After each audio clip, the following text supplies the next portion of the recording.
Sven's Opinion. Today I am reviewing the new Britney Spears musical, Once Upon a One More Time, obviously featuring the music of Britney Spears, with a book by Jon Hartmere and directed and choreographed by Keone and Mary Madrid, running at the Marquee Theater at 210 West 46th Street in New York City.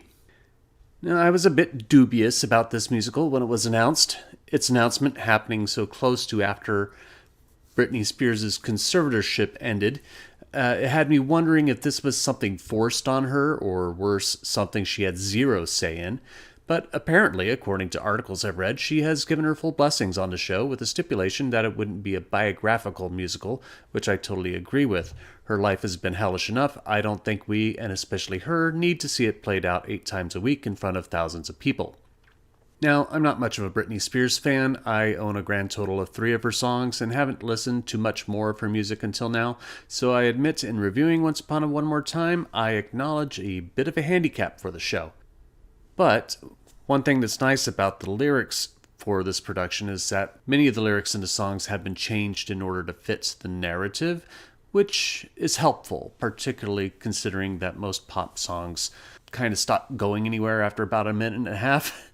So helping the story along by changing the lyrics up is beneficial.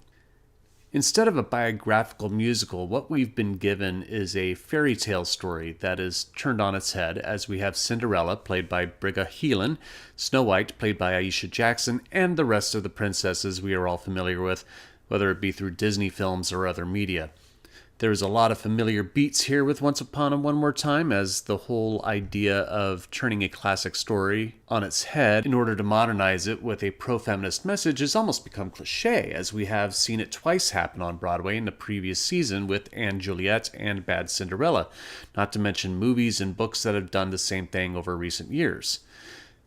Though the beats may be different here, oddly enough, maybe the closest tie-in is the Disney film Wreck-It Ralph. Like the movie character Ralph, who goes to work every day to be a character in a video game, Cinderella and her other princess friends report to work whenever their specific fairy tale is being read to act out the story.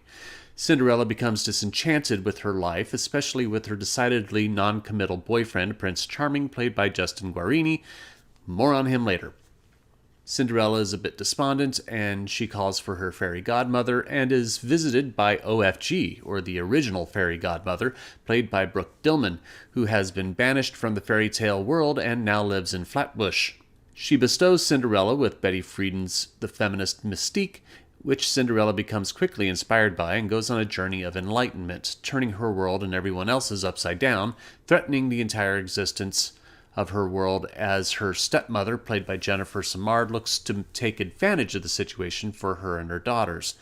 There is also another character, the narrator, played by Adam Godley, to be concerned about, as he enforces strict guidelines as to how operations in this world works. And he is the most intriguing character in the show for me, and maybe why, as far as I'm concerned, Once Upon a One More Time is the best of these recent musicals to come about, as he is a metaphor for the stalwart parent or grandparent that we have seen or heard, or maybe have been, who never wants the fairy tale as they knew it growing up to change. This simple expression of the narrator doesn't overcomplicate the show's message. The conflict comes not from the contrivances of the heroine bucking the establishment, but from us, the audience, who may initially hold sentimental value to the fairy tales as they have been told when we were children. The narrator is us, or at least the older of us in the audience.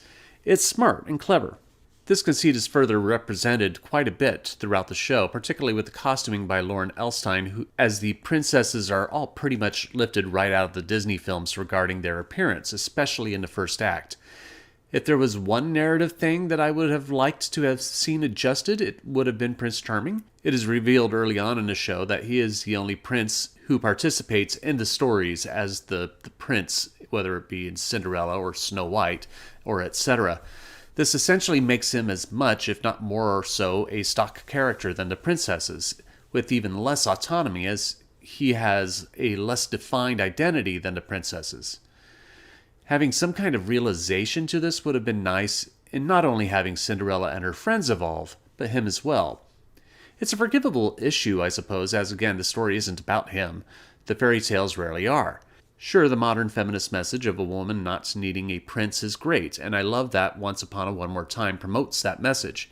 But it's a missed opportunity to also remind boys that they have a responsibility in how we behave towards women. The performances are all great. Helen is the Britney analog here as Cinderella and rocks it. Guarini is hysterical as the oblivious prince, especially with his performance of Oops, I Did It Again. Simard gets to tear up the stage with her show-stopping rendition of Toxic, and Aisha Jackson is wonderful as Snow White, especially in an endearing performance with Nathan Levy, who plays the dwarf Clumsy.